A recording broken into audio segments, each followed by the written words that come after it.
Hello all, PSC turning പോയിൻറ്റിൻ്റെ പുതിയൊരു വീഡിയോയിലേക്ക് എല്ലാവർക്കും സ്വാഗതം. നമ്മൾ ഇന്നത്തെ വീഡിയോയിൽ കറണ്ട് അഫയേഴ്സുമായി ബന്ധപ്പെട്ട ഒരു മോക്ക് ടെസ്റ്റാണ് ചെയ്യുന്നത്. എല്ലാവരും വീഡിയോ പൂർണ്ണമായി കാണാൻ ശ്രമിക്കുക. വീഡിയോ ഇഷ്ടപ്പെട്ടാൽ ലൈക്ക് ചെയ്യാൻ മറക്കരുത്. ഇതുപോലെയുള്ള കൂടുതൽ വീഡിയോകൾക്കായി ഞങ്ങളുടെ ചാനൽ സബ്സ്ക്രൈബ് ചെയ്യണേ. വീഡിയോയിലേക്ക് കിടക്കാം. ആദ്യത്തെ ചോദ്യം നോക്കാം. മഗ്സസെ അവാർഡ് നിരസിച്ച കേരളത്തിലെ മുൻ മന്ത്രി.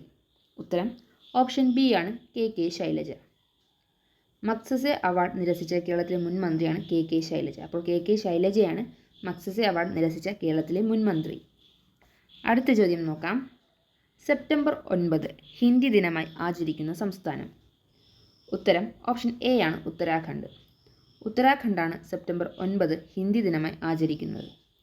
സെപ്റ്റംബർ 9 ഹിന്ദി ദിനമായി ആചരിക്കുന്ന സംസ്ഥാനം ഉത്തരാഖണ്ഡാണ്. അപ്പോൾ ഉത്തരാഖണ്ഡാണ് സെപ്റ്റംബർ 9 ഹിന്ദി ദിനമായി ആചരിക്കുന്നത്. അടുത്ത ചോദ്യത്തിലേക്ക് കടക്കാം. ബാഡ്മിൻ്റൺ വേൾഡ് ടൂർ റാങ്കിങ്ങിൽ 1-ാം റാങ്ക് നേടിയ മലയാളി. ഉത്തരം ഓപ്ഷൻ ബി ആണ് HS Prannoy. Badminton world tour റാങ്കിങ്ങിൽ 1-ാം റാങ്ക് നേടിയ മലയാളി HS പ്രണോയ് ആണ്. HS പ്രണോയ് ആണ് ബാഡ്മിൻ്റൺ വേൾഡ് ടൂർ റാങ്കിങ്ങിൽ 1-ാം റാങ്ക് നേടിയ മലയാളി. അടുത്ത ചോദ്യം. ആദ്യത്തെ മൗണ്ടൻ ബൈസൈക്കിൾ വേൾഡ് കപ്പിന് വേദിയായ കേന്ദ്രഭരണ പ്രദേശം. ഉത്തരം ഓപ്ഷൻ എ ആണ് ലഡാക്ക്. ആദ്യത്തെ മൗണ്ടൻ ബൈസൈക്കിൾ വേൾഡ് കപ്പിന് വേദിയായ കേന്ദ്രഭരണ പ്രദേശം ലഡാക്കാണ്. ലഡാക്കാണ് ആദ്യത്തെ മൗണ്ടൻ ബൈസൈക്കിൾ വേൾഡ് കപ്പിന് വേദിയായ കേന്ദ്രഭരണ പ്രദേശം. അടുത്ത ചോദ്യത്തിലേക്ക് കടക്കാം. ഇന്ത്യയിലെ ഏറ്റവും വലിയ മിയാവാക്കി വനം സ്ഥാപിച്ചിരിക്കുന്നത് എവിടെയാണ്? ഉത്തരം ഓപ്ഷൻ ഡി ആണ് ഹൈദരാബാദ്.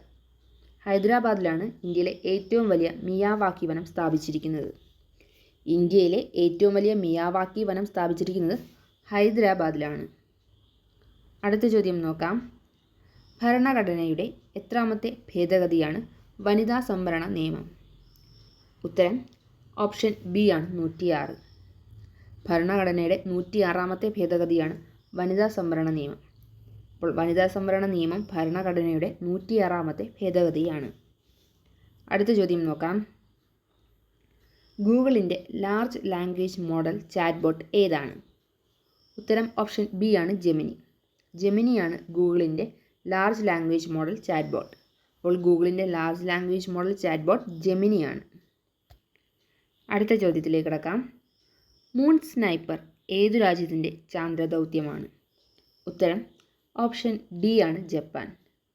ജപ്പാൻ്റെ ചാന്ദ്രദൗത്യമാണ് മൂൺ സ്നൈപ്പർ. മൂൺ സ്നൈപ്പർ എന്നത് ജപ്പാൻ്റെ ചാന്ദ്രദൗത്യമാണ്. അപ്പോൾ ജപ്പാൻ്റെ ചാന്ദ്രദൗത്യമാണ് മൂൺ സ്നൈപ്പർ. അടുത്ത ചോദ്യം. കേന്ദ്ര സർക്കാർ ട്രൈബൽ സർവകലാശാല സ്ഥാപിക്കുന്ന ദക്ഷിണേന്ത്യൻ സംസ്ഥാനം. ഉത്തരം ഓപ്ഷൻ സി ആണ് തെലങ്കാന. കേന്ദ്ര സർക്കാർ ട്രൈബൽ സർവകലാശാല സ്ഥാപിക്കുന്ന ദക്ഷിണേന്ത്യൻ സംസ്ഥാനം തെലങ്കാനയാണ്. അപ്പോൾ തെലങ്കാനയിലാണ് കേന്ദ്ര സർക്കാർ ട്രൈബൽ സർവകലാശാല സ്ഥാപിക്കുന്നത്. കേന്ദ്ര സർക്കാർ ട്രൈബൽ സർവകലാശാല സ്ഥാപിക്കുന്ന ദക്ഷിണേന്ത്യൻ സംസ്ഥാനം തെലങ്കാനയാണ്. അടുത്ത ചോദ്യം. 28ാമത്തെ IFFKയിൽ മികച്ച ചിത്രമായി തിരഞ്ഞെടുക്കപ്പെട്ടത്. ഉത്തരം ഓപ്ഷൻ സി ആണ് ആട്ടം. ആട്ടം എന്ന സിനിമയാണ് 28ാമത്തെ IFFKയിൽ മികച്ച ചിത്രമായി തിരഞ്ഞെടുക്കപ്പെട്ടത്. 28ാമത്തെ IFFKയിൽ മികച്ച ചിത്രമായി തിരഞ്ഞെടുക്കപ്പെട്ടത് ആട്ടം എന്ന സിനിമയാണ്. അടുത്ത ചോദ്യം. 2024 വനിതാ പ്രീമിയർ ലീഗിൽ മുംബൈ ഇന്ത്യൻസ് ടീമിൽ കളിച്ച മലയാളി. ഉത്തരം ഓപ്ഷൻ സി ആണ് സജന സജീവൻ. സജന സജീവനാണ് 2024 വനിതാ പ്രീമിയർ ലീഗിൽ മുംബൈ ഇന്ത്യൻസ് ടീമിൽ കളിച്ച മലയാളി.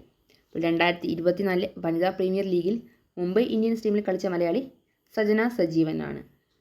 അടുത്ത ചോദ്യം. 2024 ജനുവരിയിൽ അൽവാരോ ചുഴലിക്കാറ്റ് വീശിയ രാജ്യം. ഉത്തരം ഓപ്ഷൻ ബി ആണ് മഡഗാസ്കർ. അപ്പോൾ മഡഗാസ്കറിലാണ് 2024 ജനുവരിയിൽ അൽവാരോ ചുഴലിക്കാറ്റ് വീശിയത്. 2024 ജനുവരിയിൽ അൽവാരോ ചുഴലിക്കാറ്റ് വീശിയ രാജ്യം മഡഗാസ്കറാണ്. അടുത്ത ചോദ്യം. ലോകത്തെ ഏറ്റവും പഴക്കമുള്ള വനം കണ്ടെത്തിയത് എവിടെയാണ്? ഉത്തരം ഓപ്ഷൻ ഡി ആണ് US. അപ്പോൾ US-ലാണ് ലോകത്തിലെ ഏറ്റവും പഴക്കമുള്ള വനം കണ്ടെത്തിയത്. ലോകത്തിലെ ഏറ്റവും പഴക്കമുള്ള വനം കണ്ടെത്തിയത് US-ലാണ്. അപ്പോൾ US-ലാണ് ലോകത്തിലെ ഏറ്റവും പഴക്കമുള്ള വനം കണ്ടെത്തിയത്. അടുത്ത ചോദ്യം. 2024 ഹെൻലി പാസ്പോർട്ട് ഇൻഡെക്സിൽ ഇന്ത്യയുടെ സ്ഥാനം. ഉത്തരം ഓപ്ഷൻ എ ആണ് 80. 2024 ഹെൻലി പാസ്പോർട്ട് ഇൻഡെക്സിൽ ഇന്ത്യയുടെ സ്ഥാനം 80ആണ്. അപ്പോൾ 80ആണ് 2024 ഹെൻലി പാസ്പോർട്ട് ഇൻഡെക്സിൽ ഇന്ത്യയുടെ സ്ഥാനം. അടുത്ത ചോദ്യം, ഇന്ത്യയിലെ ആദ്യത്തെ നിർമ്മിത ബുദ്ധി നഗരം നിലവിൽ വരുന്നത് എവിടെയാണ്? ഉത്തരം ഓപ്ഷൻ സി ആണ് ലക്നൗ. ലക്നൗവിലാണ് ഇന്ത്യയിലെ ആദ്യത്തെ നിർമ്മിത ബുദ്ധി നഗരം നിലവിൽ വരുന്നത്. ഇന്ത്യയിലെ ആദ്യത്തെ നിർമ്മിത ബുദ്ധി നഗരം നിലവിൽ വരുന്നത് ലക്നൗ. അപ്പോൾ ലക്നൗവിലാണ് ഇന്ത്യയിലെ ആദ്യത്തെ നിർമ്മിത ബുദ്ധി നഗരം നിലവിൽ വരുന്നത്. അടുത്ത ചോദ്യം, 2024 ഓസ്ട്രേലിയൻ ഓപ്പൺ പുരുഷ ഡബിൾസ് ജേതാക്കൾ. ഉത്തരം ഓപ്ഷൻ സി ആണ് Hsieh Su Wei, Elise Mertens. 2024 Australian open പുരുഷ ഡബിൾസ് ജേതാക്കളാണ് Hsieh Su Wei, Elise Mertens എന്നിവർ. അപ്പോൾ Hsieh Su Wei, Elise Mertens എന്നിവരാണ് 2024 ഓസ്ട്രേലിയൻ ഓപ്പൺ പുരുഷ ഡബിൾസ് ജേതാക്കൾ. ഇന്നത്തെ വീഡിയോ ഇവിടെ തീരുകയാണ്. Thank you for watching.